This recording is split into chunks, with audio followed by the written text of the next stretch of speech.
ku berdiam dekat di hatimu. Di saat ku menanti, ku temukan dirimu. Di sana kau menanti, jumpa aku lagi, bersekutu dalam damai yang sejati.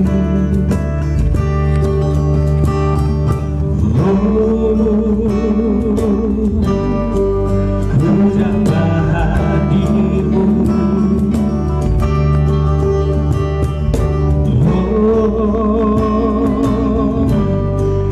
Inilah hidupku,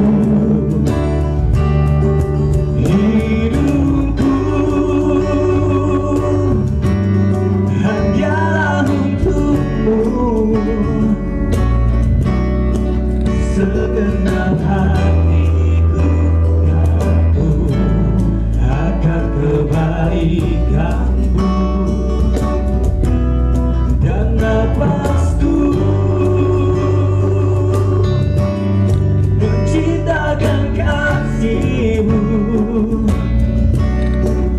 Hanya ku berdiam dekat di hatimu.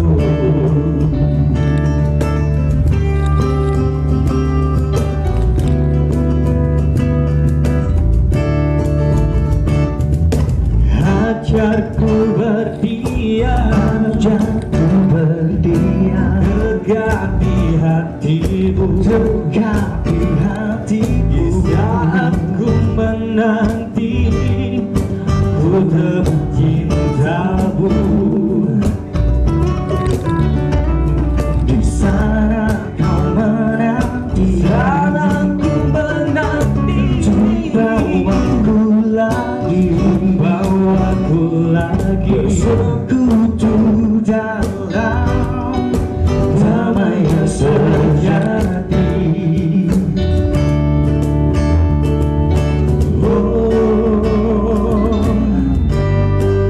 ku tambah hadirmu.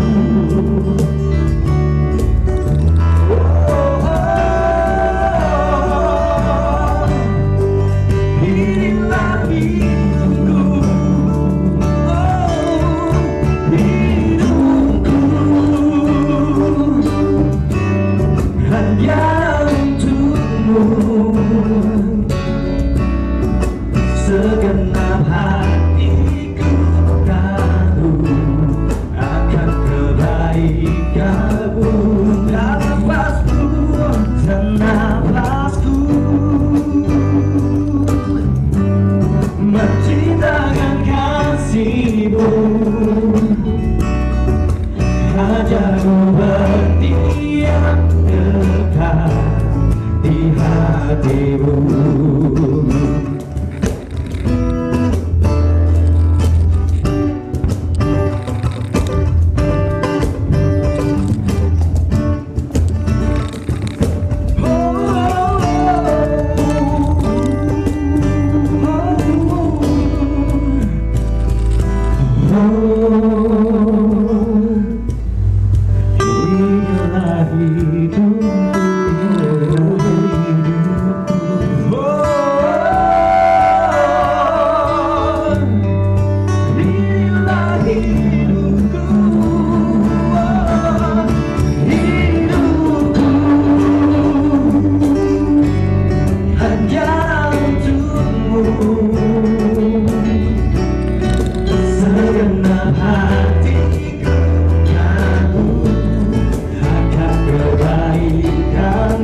terkasih dalam Tuhan kita Yesus Kristus, apa kabar Anda pada saat ini?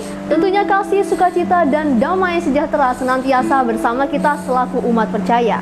Senang sekali saat ini saya Sisi Gracia kembali hadir bersama dengan pemirsa dalam program Warta Nasrani. Dan tentunya di tengah kebimbangan, di tengah kekhawatiran pada saat ini kita ditemani oleh anak-anak muda dari KPRP Resort GKE Palangkaraya. Selamat menikmati ibadah online.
Shalom, jemaat yang terkasih dalam Tuhan Yesus Kristus.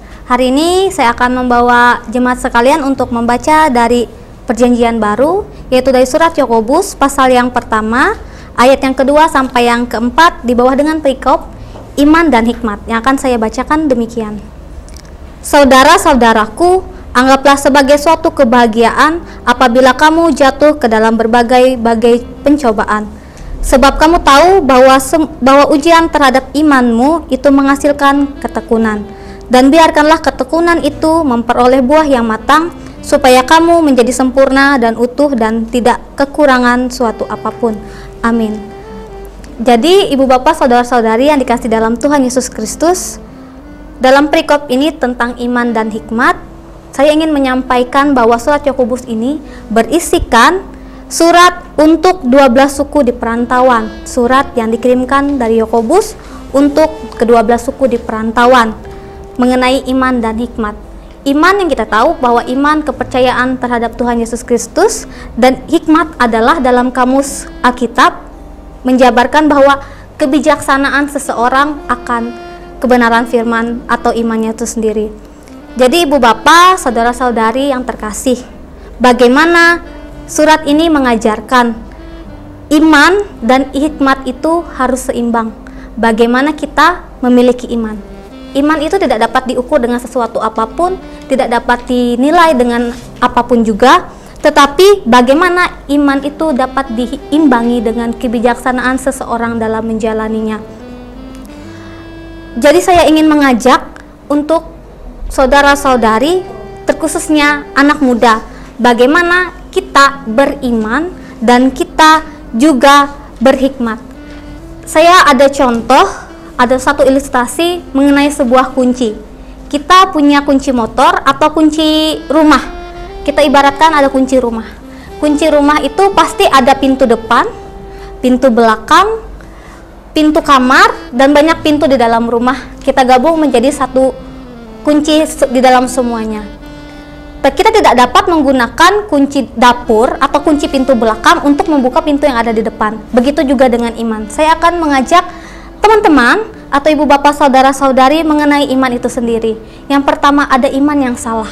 Iman yang salah yang pertama adalah iman yang mengaku Tuhan Yesus Kristus di mulut saja. Yang artinya adalah, jika kita tanya, siapa Tuhanmu? Maka teman-teman akan menjawab, Tuhan Yesus Kristus, Allah Bapa.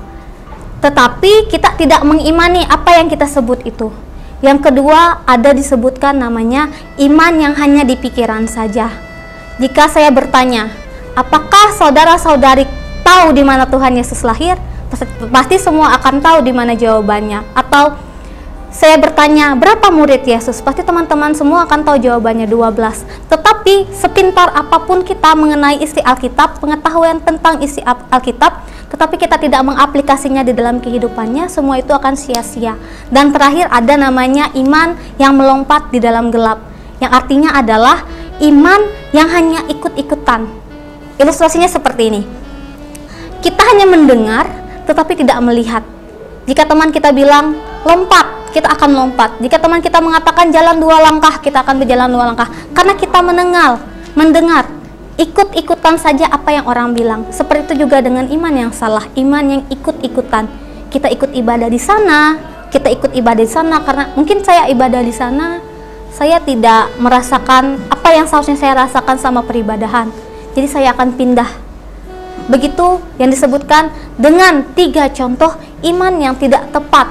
Tetapi ada yang sebenarnya iman yang memang benar-benar, iman yang benar adalah iman yang percaya Yesus Kristus di dalam hatinya. Bukan hanya di mulut saja bahwa saya percaya Tuhan Yesus adalah Tuhan dan Juru Selamat saya. Bukan hanya di otak saja bahwa saya mengerti mengenai firman Tuhan. Dan bukan hanya ikut teman saja atau melompat dalam gelap, tetapi saya membuka hati saya untuk menerima Tuhan Yesus sebagai Tuhan dan Juru Selamat kita. Jadi diminta adalah mengenai surat Yakobus ini, kita juga harus memilih-milih, berhikmat. Bagaimana kita menjadi orang yang bijaksana mengenai iman kita, kepercayaan kita. Bagaimana kita menjadi kunci utama. Kunci utama yang seperti saya katakan tadi, membuka kunci hanya ada satu iman, tidak ada iman yang lain.